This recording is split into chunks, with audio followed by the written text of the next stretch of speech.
ओम गणेशाय नमः। प्यारे भक्तगणों, आज है बुधवार और आप सभी श्रवण करेंगे बुधवार गणेश जी की व्रत कथा।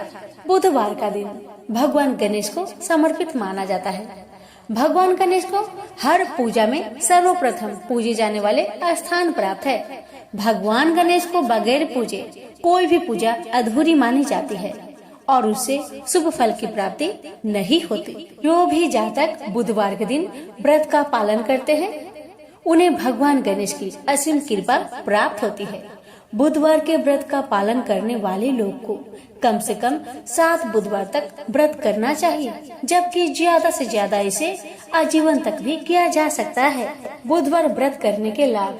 बुधवार को जो भी भक्त व्रत करते हैं, बुधवार को व्यापारियों का स्वामी भी माना जाता है। इसलिए इस दिन व्रत रखने से व्यापार में वृद्धि होती है। घर में सुख समृद्धि हमेशा बनी रहती है।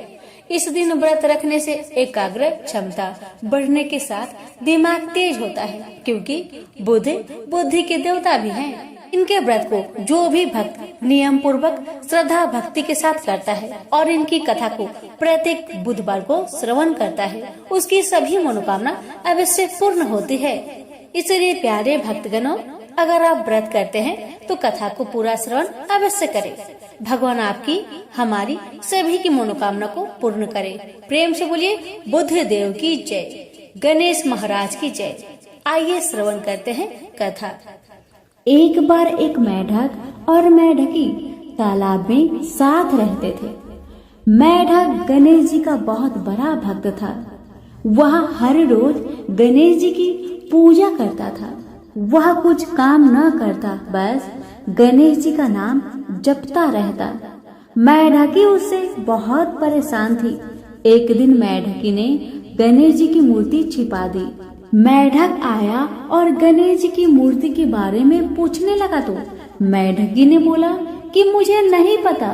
एक दिन एक औरत उनके तालाब के पास आई और उसने अपने मटके में पानी भरने लगी। जैसे ही उसने पानी भरा, वैसे ही मेढक और मेढकी उसके मटके के अंदर चले गए। घर जाकर उस औरत ने पानी गैस पर रख दिया। मेढक और मेढकी भी साथ में जलने लगे। मेढकी मेढक को बोलने लगी कि तुम तो गणेश जी की बहुत बड़ी भक्त हो, तो बोलो गणेश जी को हमें बचाए। मेढक ने यह सुनकर गणेश जी का नाम जपना शुरू कर दिया। थोड़ी देर बाद एक सांड आया और अपने दोनों सींग मटके पर जा मारा और मटका जमीन पर गिरकर टूट गया और दोनों बच गए। मेढक ने घर जाकर गणेश जी की मूर्ति मेढक को लौटा दी और उसने भी गणेश जी का पूजन करना शुरू कर दिया। तो प्रेम से बोलिए गणेश महाराज की जय हो। एक समय की बात है कि साहूकार अपने पत्नी को लाने के लिए अपने ससुराल गया। कुछ दिन रहने के बाद उसने अपनी पत्नी के साथ अपने घर आने की सोची। दुर्भाग्य से उस दिन बुधवार का दिन था। लड़की के परिवार वालों ने कहा कि आज बुधवार का दिन है, जो कि किसी कार्य हेतु शुभ नहीं माना जाता है, इसलिए आज तुम मत जाओ। किंतु साहूकार ने किसी की एक न मानी और पत्नी समेत अपने ससुराल से घर को प्रस्थान किया। रास्ते में साहूकार की पत्नी को प्यास लगी। उसने साहूकारनी से कहा, तुम बैलगाड़ी में ही बैठो, मैं पानी लेकर आता हूँ। जब वो पानी लेकर आया तो उसने देखा कि उसका शक्ल का एक आदमी उसके पत्नी के साथ बैठा है। तब उसने जाकर उस पुरुष से पूछा, तुम कौन हो? तब उसने कहा, मैं साहूकार हूँ। और फिर दोनों के बीच में झगड़ा शुरू हो गया और वहाँ लोग और कुछ सिपाही आ गए, जिन्होंने उस स्त्री से पूछा, तुम्हारा पति कौन है? तब वो इसका उत्तर न दे सकी और साहूकार अपने मन में कहने लगा कि ये प्रभु, कैसा लीला है आपका। तब आकाशवाणी हुई, अरे मूर्ख, आज बुधवार का दिन था, तभी तूने आज ही गमन किया। ये सब भगवान बुद्ध देव के प्रकोप से हो रहा है, वो तुझसे रूठ गए हैं। तब साहूकार ने भगवान बुद्ध देव से क्षमा याचना की और तब वो आकाशवाणी खत्म हो गई और इंसान के रूप में आए बुद्ध देव भी अदृश्य हो गए। और फिर साहूकार अपनी पत्नी संग घर गया और भगवान बुद्ध देव की पूजा की। जो भी इस व्रत कथा को सुनता है उसको बुधवार की यात्रा करने का पाप नहीं लगता है। प्रेम से बोलिए बुद्ध देव की जय हो। पौराणिक कथाओं के अनुसार एक गांव में एक विधवा अपनी बहू के साथ रहती थी। उसकी बहू मंद बुद्धि वाली थी जो अपनी भूख बर्दाश्त नहीं कर पाती थी और हमेशा खाने के लिए उतारू रहती थी। वह सबसे पहले उठकर खाना खाती थी, फिर घर के बाकी काम किया करती थी। एक दिन विधवा ने अपने घर में पूजा करवाने का सोचा, लेकिन वह थोड़ी परेशान थी क्योंकि उसकी बहू अगली सुबह उठते ही खाने के लिए दौड़ेगी और पूजा के लिए बनाए गए पकवान को जूठा कर देगी। अपनी बहू को पूजा के लिए बनाए गए पकवान से दूर रखने के लिए विधवा ने एक तरीका निकाला।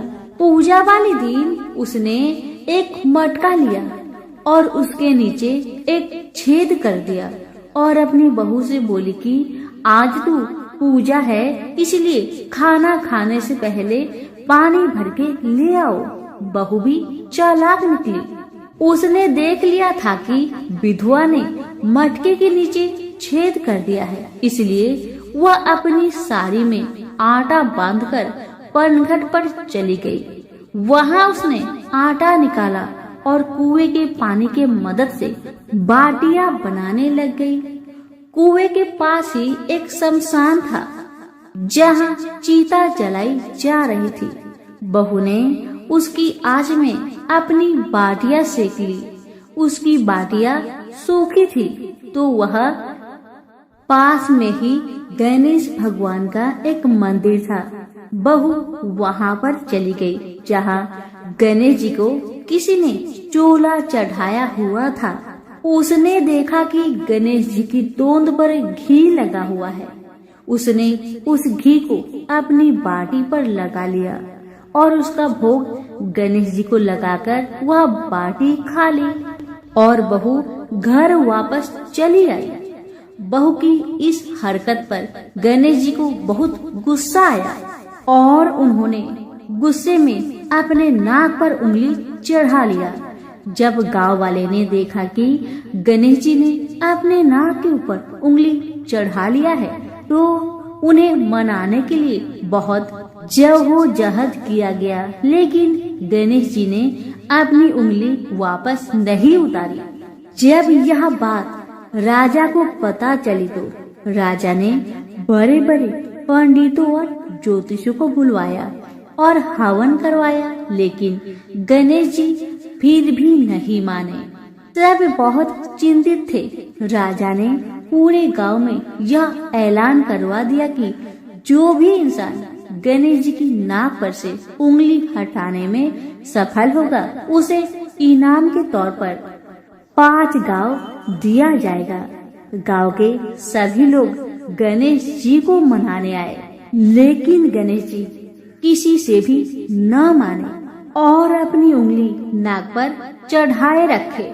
अंत में विधवा की बहू बोली कि अगर सब उसे आज्ञा दे तो वह गणेश जी की उंगली हटा सकती है। उसकी बात सुनकर उसकी विधवा सासू माँ हंसने लगी और बोली कि जब बड़े बड़े विद्वान कुछ नहीं कर पाए तो वह कैसे गणेश जी को मना पाएगी। तब किसी ने बोला कि जब सब लोगों को मौका मिला तो उसे भी एक मौका मिलना चाहिए। फिर सभी लोग बहू को एक मौका देने के लिए मान गए, लेकिन बहू ने एक शर्त रखी। उसने कहा कि उसके घर से लेकर मंदिर तक पर्दा बांध दी जाए। सब लोगों ने सोचा कि इतना तो हो ही चुका है, तो पर्दा बांधने में क्या जाता है। बहू के कहे अनुसार उसके घर से लेकर मंदिर तक पर्दा लगाया गया। बहू ने अपना दिमाग लगाया और वह अपने साड़ी की आंचल में मोगली छिपाकर मंदिर चली गई। अब बहू ने मंदिर में जाकर गणेश जी से बोला कि मैंने आपके तोंद से जरा सा घी क्या ले लिया, आपने अपने नाक पर उंगली चढ़ा ली। अब आप नाक पर से उंगली हटाइए या दो एक मोगरी की, अभी आपके टुकड़े टुकड़े हो जाएंगे। बहू की यह चेतावनी सुनकर गणेश जी थोड़ा डर गए और उन्होंने सोचा कि यह तो पूरी पागल है, कहीं सच में यह मुझे मोगरी न मार दे। अब तो गणेश जी ने बिना सोचे समझे अपने नाक पर से उंगली हटा ली, जिसे देखकर गांव वाले बहुत खुश हो गए और बहू का जय जयकार करने लगे। राजा के ऐलान के मुताबिक बहू को 5 गांव इनाम में दिए गए। यह कथा सुनकर लोग गणेश भगवान से यह मांगते हैं कि वह भी उस बहू की तरह सबकी बात मान जाए और उनकी सभी मनोकामनाएं पूरी करे। तो प्रेम से बोलिए गणेश महाराज की जय हो। पुराणों में बताया गया है कि एक बार भगवान गणेश गंगा नदी के किनारे तपस्या कर रहे थे। इसी कालवधि में धर्मात्मा की कन्या तुलसी विवाह की इच्छा लेकर तीर्थ यात्रा पर निकली। देवी तुलसी सभी तीर्थ स्थल का भ्रमण करते हुए गंगा के तट पर पहुंची।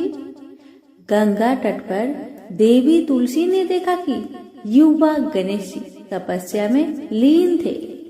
शास्त्रों के अनुसार तपस्या में विलीन गणेश जी रत्न जटित सिंहासन पर विराजमान थे। उनके समस्त अंगों पर चंदन लगा हुआ था।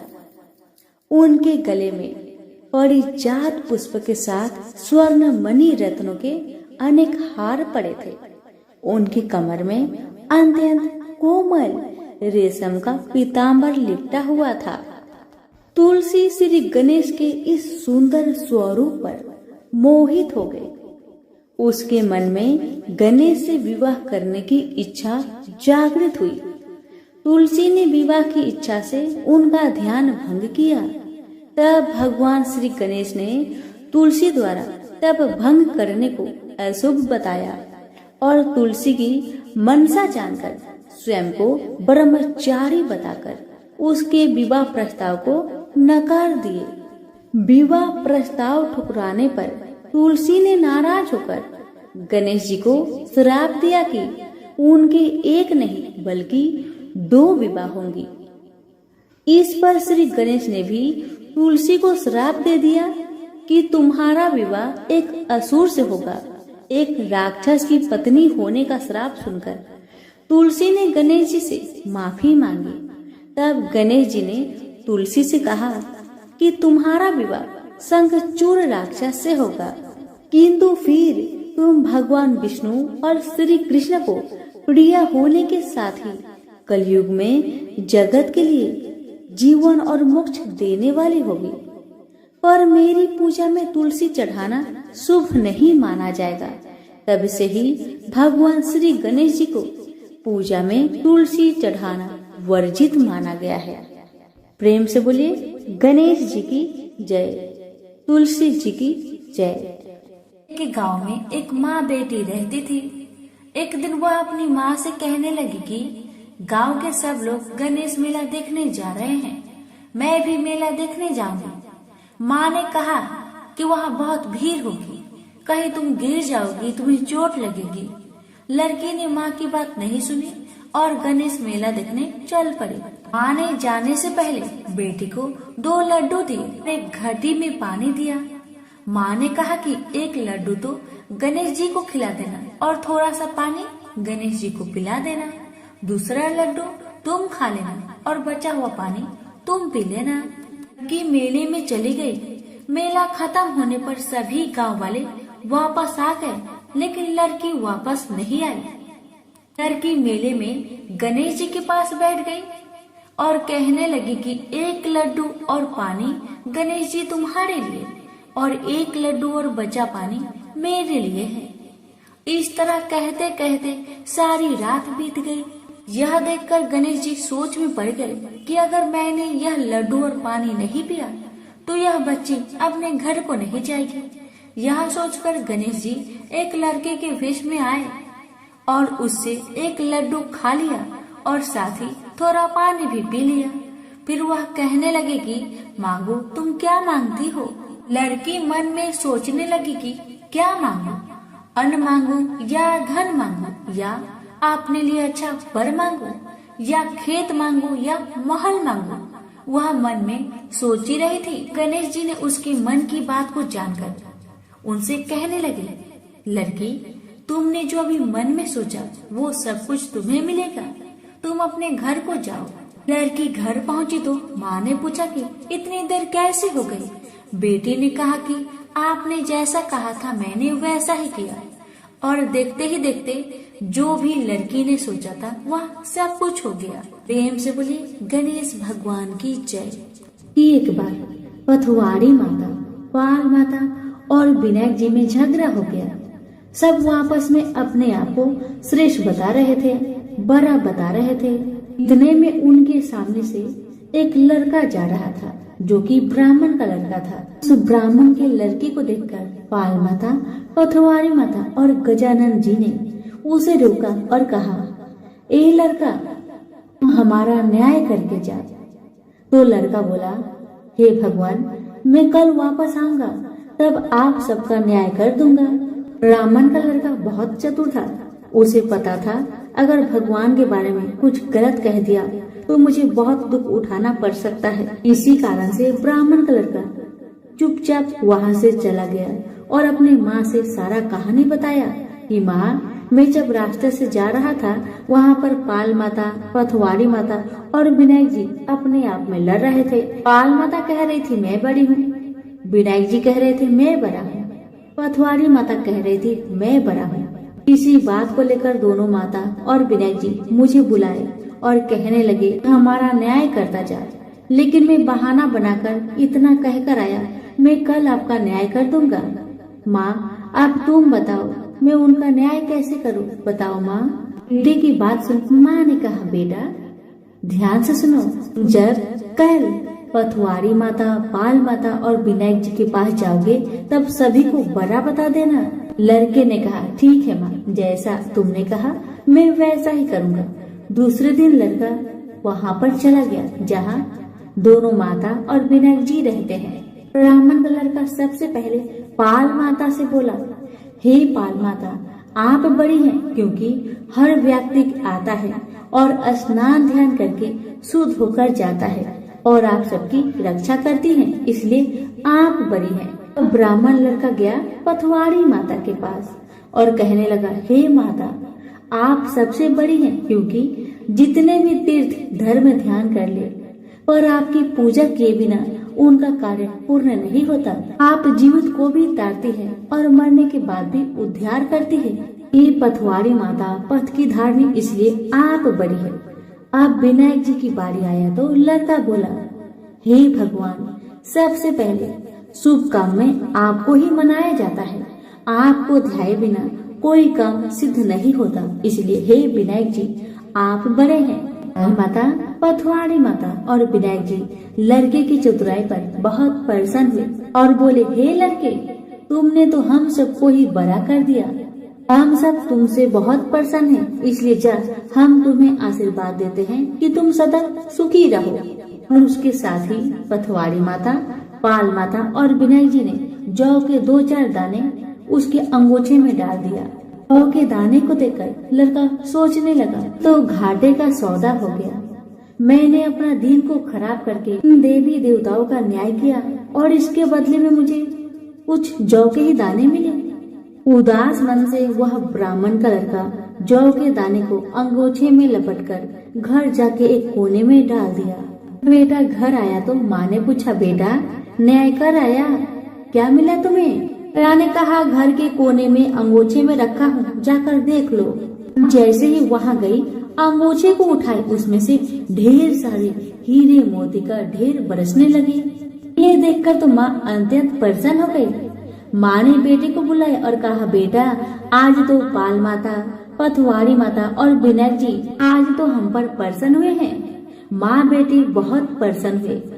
हे भगवान, हे पाल माता, हे पथवारी माता, हे विनायक जी, ऐसे आपने ब्राह्मण के लड़के को दिए, वैसे सबको देना। कहानी कहने वाले, सुनने वाले, हुकार भरने वाले को सुख समृद्धि धन धान्य देना। प्रेम से बोलिए, पाल माता, पथवारी माता, विनायक जी की जय।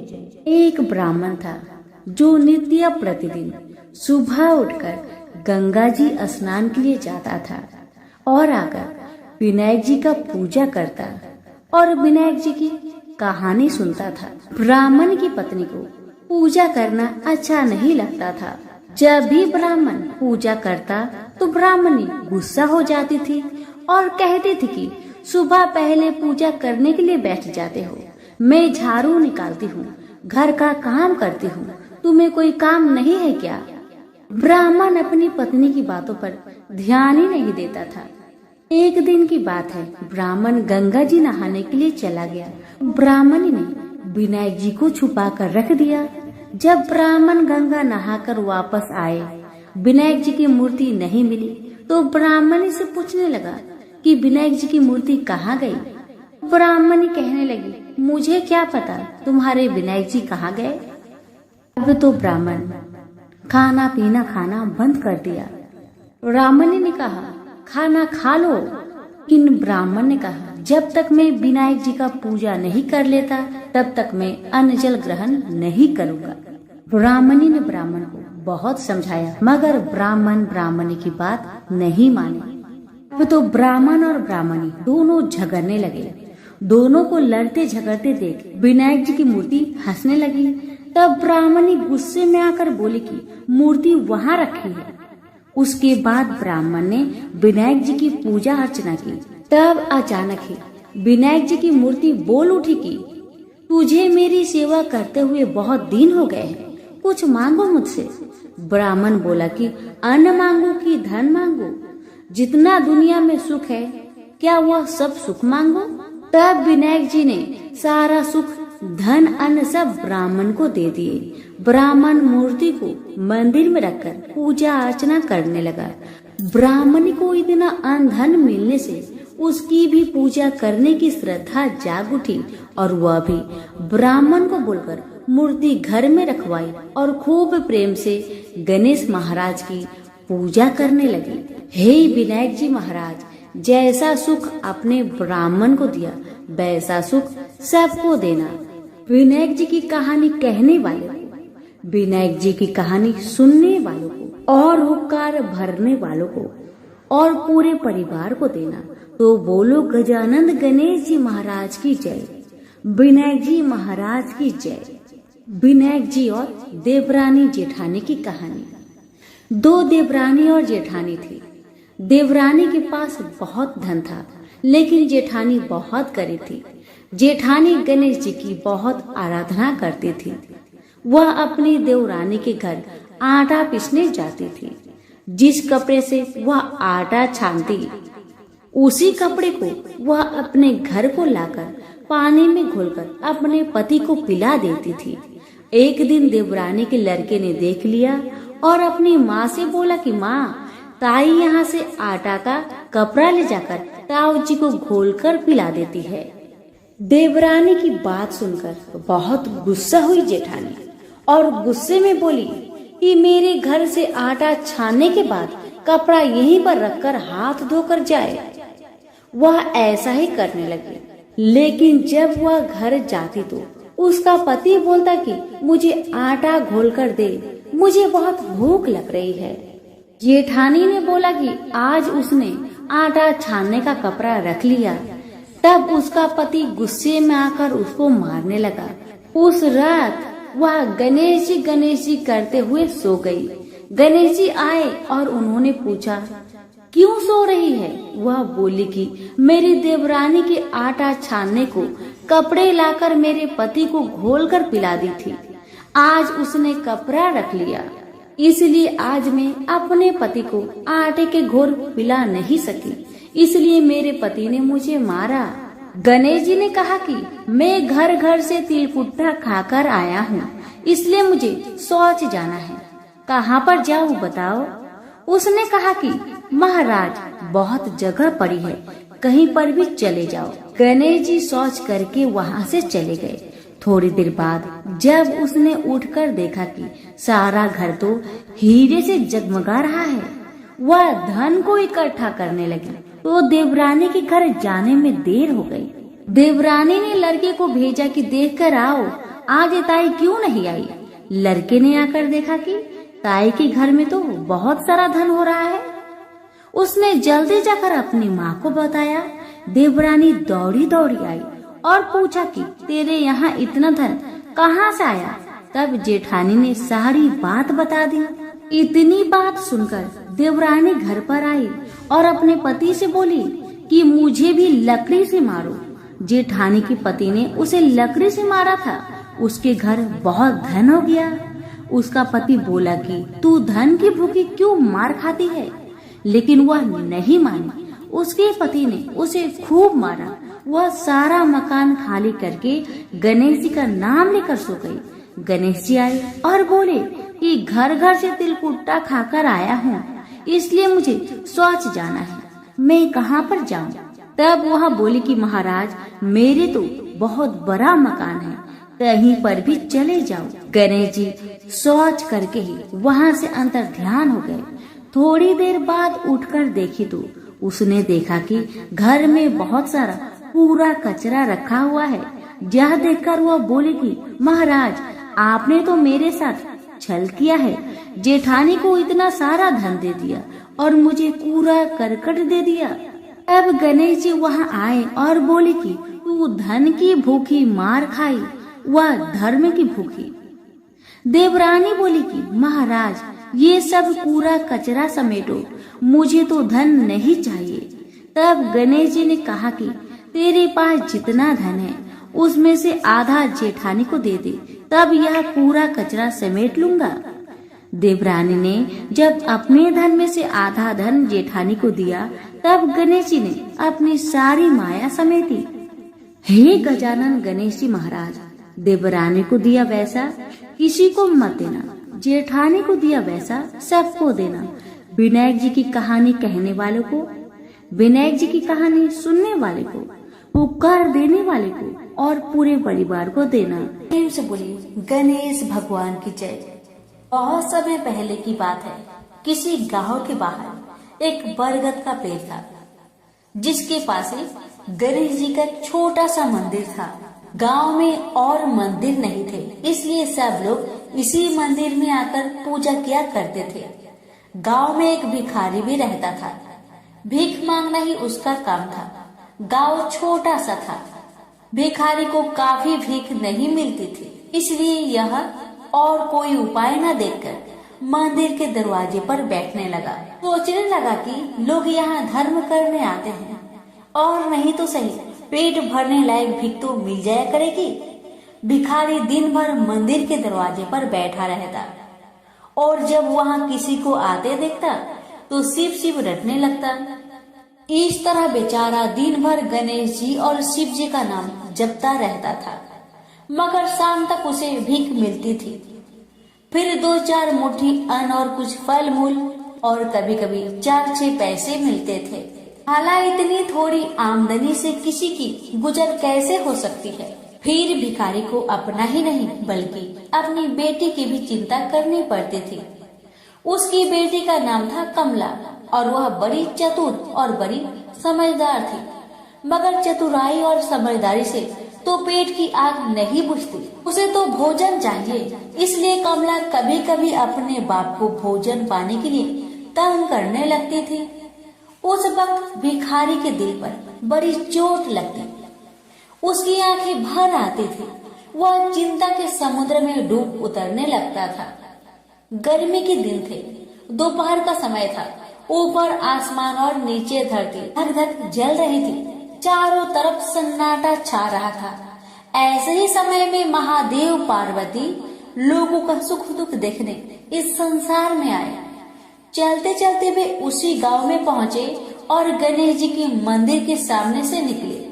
भिखारी उन्हें आते देख ओम नमः शिवाय की रटना रटने लगा। भिखारी की यह हालत देख पार्वती जी को बड़ी दया आई। उन्होंने महादेव जी से कहा, भगवान इस भिखारी की तरफ भी तो देखिए, बेचारा कितना दुखी है। देखिए तो कितने प्रेम से आपका नाम जप रहा है और आप भगवान कितने कठोर है। आपको क्या इस भिखारी पर दया नहीं आई? मैंने सुना था कि लोग बड़े पापी हो गए हैं, वो देवताओं का पूजा नहीं करते, मगर नहीं, आज मुझे मालूम हुआ कि इसमें उनका कोई अपराध नहीं, सब तो देवताओं का अपराध ही है। आप इसी भिखारी को ले लीजिए। बेचारा को आपका नाम लेते लेते बरसों बीत गए, इतने पर भी अभागा पेट भर भोजन तक नहीं पाता। जब देवता ही ऐसे कठोर हो जाएंगे तब कोई काहे उनकी पूजा करेगा। महादेव जी को पार्वती जी की बात लग गई। भगवान बोले, देवी आप असल बात क्या है नहीं जानती और आप जान भी नहीं सकती, क्योंकि आपका हृदय ही इतना कोमल है कि मैं कहता हूँ देवी आप जिद ना करें, जो हो रहा है उसे होने दीजिए। देवी ने एक ना सुना तो भगवान ने कहा, ठीक है तो मैं आज इस भिखारी के लिए कुछ बंदोबस्त करा देता हूँ, जिससे इस भिखारी का दुख दूर हो जाएगा। इतना कहकर महादेव जी पार्वती जी के साथ मंदिर में पहुँचे। माता पिता को आते देख गणेश जी उठकर खड़े हो गए। उन्होंने बड़े प्रेम से माता पिता को प्रणाम किया। महादेव जी ने गणेश जी को आशीर्वाद दिया और कहा, देखो बेटा, यह भिखारी बरसों से तुम्हारे द्वार पर बैठा है, मेरा नाम जपा करता है, मगर तुमने अब तक इस पर दया क्यों नहीं किया? अब ऐसा कुछ उपाय करो जिससे इस बेचारे का दुख दूर हो जाए। गणेश जी ने हाथ जोड़कर उत्तर दिया, अच्छी बात है पिताजी, 7 दिन के भीतर उसका दुख दूर हो जाएगा, उसे कहीं न कहीं से 2 लाख रुपए मिल जाएंगे। गणेश जी का उत्तर सुनकर महादेव पार्वती आगे को चल गए। इसी समय एक बनिया मंदिर में पूजा करने आया था। वह आड़ में छिपा छिपा महादेव जी और गणेश जी की बातें सुन रहा था। उसने सोचा, ये तो बहुत अच्छा मौका है, यदि थोड़ी चतुराई से काम लूं तो सहज ही 2 लाख का मालिक में हो सकता हूँ। बस वह बड़ी खुशी से भिखारी के सामने पहुँचा और उसे प्रणाम कर एक तरफ बैठ गया। भिखारी को आज तक किसी ने प्रणाम नहीं किया था, न कोई उसके पास आकर बैठा ही था।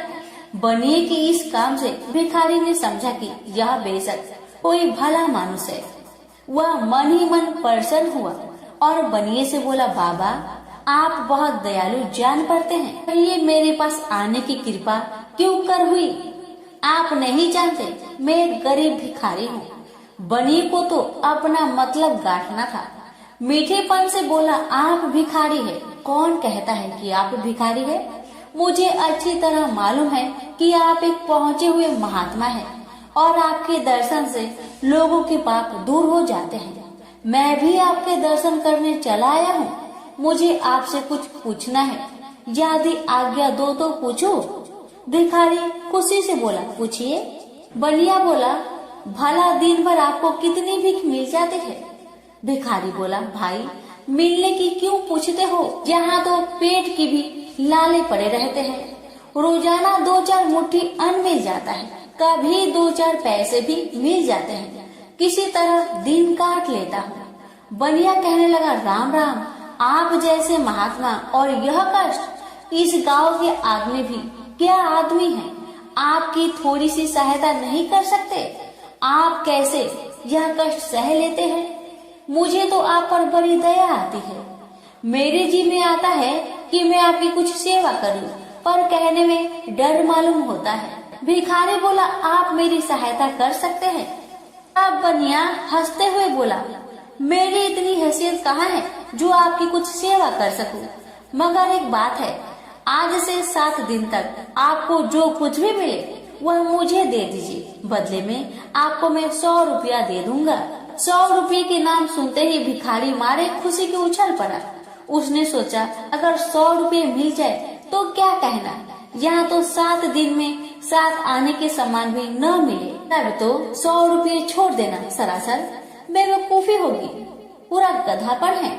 मगर इसी समय उसे लड़की की ख्याल आ गई। उसने सोचा अगर वे 100 रुपये लेकर घर पहुँचा और मेरी बिटिया रानी गुस्सा करने लगी तो पहले मैं उसकी सलाह ले लेता हूँ। बस यही विचार में आते ही उसने बनिए को जवाब दिया, आपने मुझ पर बड़ी कृपा की, मगर मैं अभी कुछ नहीं कह सकता, सोच विचार करके कल कहूँगा। जब बनिया चला गया तब भिखारी ने अपनी बिटिया को बुलाया और उससे सब हाल कह सुनाया। चतुर बिटिया कमला ने फौरन समझ गई कि इसमें जरूर कोई बनिए की शैतानी है। उसने पिता से कहा, बनिया बिना फायदे के क्यों 100 रुपये देने चला? खैर कोई बात नहीं पिताजी, मैं कल उस बनिए से बातें तय कर लूंगी, मगर आप बीच में कुछ ना बोलना। उधर बनिए का बुरा हाल था, रात भर उसके पेट में चूहे उछलते रहे। बड़ी मुश्किल से सवेरा हुआ, बनिए की जान में जान आई। वह हाथ मुंह धोते ही भिखारी के पास आ पहुंचा और छुटते ही बोला, क्या विचार किया आपने? कमला भी बनिए से निपटने को तैयार बैठी थी। बनिए की बात सुनते ही उसने जवाब दिया, सेठ जी हम लोगों ने विचार किया भला 100 रुपये में क्या होता है, इतना सस्ता सौदा होना मुश्किल है, माफ कीजिए। कमला का उत्तर सुनते ही बनिए पर मानो बिजली गिर पड़ी, पर लाख रुपए के लालच छोड़ना भी कठिन था। वह 200 रुपए देने को राजी हो गया। अब तो कमला का संदेह और भी पक्की हो गया। वह समझ गई कि बनिया जरूर किसी भारी लाभ के लिए ही इतने रुपए देना चाहता है। उसने जवाब दिया, सेठ जी इतना सस्ता सौदा और कहीं होता होगा? 100, 200 या 1000 लोग, 1000 में तो होता ही क्या है। जो चीज आप कौड़ियों में मोल खरीदना चाहते हैं वह लाख रुपए में भी सस्ती है। यह सुनकर बनिया बहुत घबराया, परंतु उसने अपनी कोशिश जारी रखी। मारे लोभ के वह अंधा हो रहा था, उसको लोभ का भूत सवार हो गया था। उसने 100, 200 से बढ़कर अंत में 50,000 लगा दिए। अब कमला ने सोचा इतने रुपए थोड़े नहीं होते। अब बिटिया कमला ने सोचा इतने बड़े रकम को छोड़ना ठीक नहीं है। उसने बनिए से कहा, खैर आप नहीं मानते तो मैं ही आपकी बात मान लेती हूँ, मगर शर्त यह है कि रुपए अभी मिलने चाहिए। ये शर्तें मंजूर करने में बनिए को क्या उजर थी। वह खुशी खुशी घर लौटा। उसने सोचा 50,000 रुपए देकर 1 लाख लेना कुछ बुरा नहीं है।